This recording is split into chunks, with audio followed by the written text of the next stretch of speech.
ये जो कोरोना काल 1 साल था, ऐसे तो अभी भी संभल के ही रहना है, मास्क इत्यादि लगाने हैं, लेकिन ये 1 वर्ष हमें बहुत कुछ सिखा कर गया है।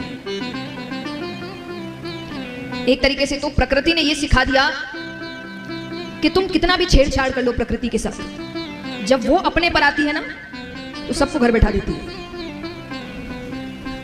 बैठा दिया था ना 1 साल तक सबको घर पर, सब घर पे बैठे थे, कोई काम काज नहीं, बाहर निकलना मना था। कितने टाइम तक तो लॉकडाउन रहा, जहां घर से बाहर निकले के। तो प्रकृति ने यही कहा कि मेरे साथ छेड़छाड़ मत करो, क्योंकि जब मैं बदला लेने पर आई मैं सारे काम धरे के धरे रख दूंगी, कुछ नहीं कर पाऊंगी। भगवान की इतनी सुंदर चीज बनाई हुई है, और कहते हैं सबसे ज्यादा सफाई अगर किसी समय रही है तो ये 1 वर्ष में रही है। हमारे लिए भले ये समय बहुत बुरा रहा, प्रकृति के लिए बहुत अच्छा रहा। प्रकृति मानो वो भी तो सांस लेती है, खुल के सांस ले रही थी, ना ज्यादा गाड़ियां चल रही है, ना ज्यादा धुआं है, वो बड़ी खुश है।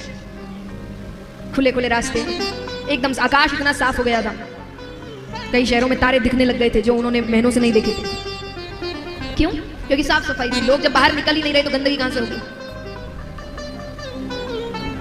और कहते हैं कोरोना से भी ज्यादा जो मौतें होती थी पहले, चाहे वो एक्सीडेंट से हो किसी, वो सब कम हो गई, क्योंकि जब लोग निकल ही नहीं, गाड़ियां चल ही नहीं रही, तो एक्सीडेंट होता कहां से? तो ये साल बहुत कुछ सिखा कर गया है कि अच्छे से जीना है तो जो 1 साल में चीजें समझी है उसको जीवन भर अब उसका पालन करो। प्रकृति के साथ छेड़छाड़ मत करो, वरना उसको फिर समय नहीं लगेगा वापस घर पे बैठाने। इसलिए अब थोड़ा संभल के। और देखिए, हमारे तो हिंदू संस्कृति में जो चीजें आपने कोरोना में की वो हमेशा से होती आई है। अब व्यक्ति बाहर रहता था, पहले के देखिए हमारे जो बुजुर्ग होते थे वो घर में घुसते ही पहले हाथ मुंह धोते थे, उसके बाद किसी से मिलते थे। आज भी यही बताया जा रहा है, घर बाहर रहो तो घर जाते ही हाथ मुंह अच्छे से धोना है। पहले ये सब हाय हेलो थोड़ी कोई करता था, हाथ ज्यादा नहीं मिलाते थे। पहले कैसे किसी से मिलते थे? दूर से। आजकल यही बोला जा रहा है, हाथ मत मिलाओ, दूर से सबको प्रणाम करो। बाहर के देशों के कितने प्रेसिडेंट, प्राइम मिनिस्टर ये सब कर रहे हैं, तो हमारे बुजुर्ग हमको पहले ही सिखा के चले। तो आपको पहले ये चीज, अगर हमने उन चीजों को अभी तक लागू रखा होता तो शायद इतनी दिक्कत नहीं आती। कहते ना, हम दूसरों की संस्कृति अपना रहे हैं और वो हमारी संस्कृति अपना रहे हैं। जगह जगह इस्कॉन खुल रहे हैं, क्यों? क्योंकि उनको हमारी संस्कृति अच्छी लग रही है, उनको हमारे सत्संग में शांति मिल रही है, और हम इन चीजों को छोड़ रहे हैं। कहते हैं ना, जो अपनी संस्कृति की इज्जत नहीं कर सकता वो किसी संस्कृति की इज्जत नहीं कर सकता। सबको मनाओ।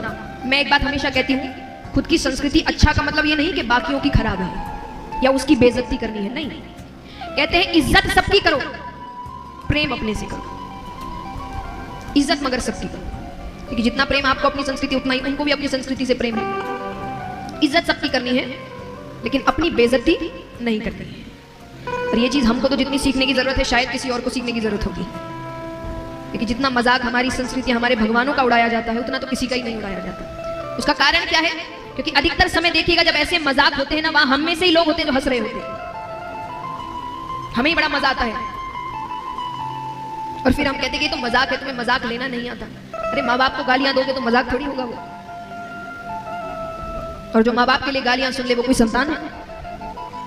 मैंने ये नहीं कहा कि हिंसा करो, लड़ाई करो, नहीं, वहां से चले जाओ। जब जो जिसको वो मजाक सुना रहा है वही वहां नहीं खड़ा, तो वो मजाक ही नहीं है बच्चा। लड़ाई नहीं करनी है, उठ के चले जाओ, नहीं सुनना ऐसा मजाक। क्योंकि हम अपने माँ बाप के खिलाफ मजाक, वो तो परम पिता परमेश्वर है। जब हम सांसारिक रूप में जो माता पिता है उनके लिए गालियां नहीं सुन सकते या उनकी बेइज्जती नहीं सुन सकते, तो जो परम पिता परमेश्वर है उसके लिए कैसे सुन ले? और जब खुद ही अपने भगवान की इज्जत नहीं करोगे तो बाहर वाला खाक करेगा, और फिर उसको क्या सीख दोगे कि मेरे भगवान की बेइज्जती मत करो, वो करेगा। तुम जब करते हो तब वो नहीं दिखता, हम करें तो गलत। तो पहले खुद इज्जत करना सीखो, फिर ही तो किसी और से हक से कह पाएंगे कि ये बातें मत करो। तो महाराज, यहां भगवान गर्भ से बाहर आते, राजा परीक्षित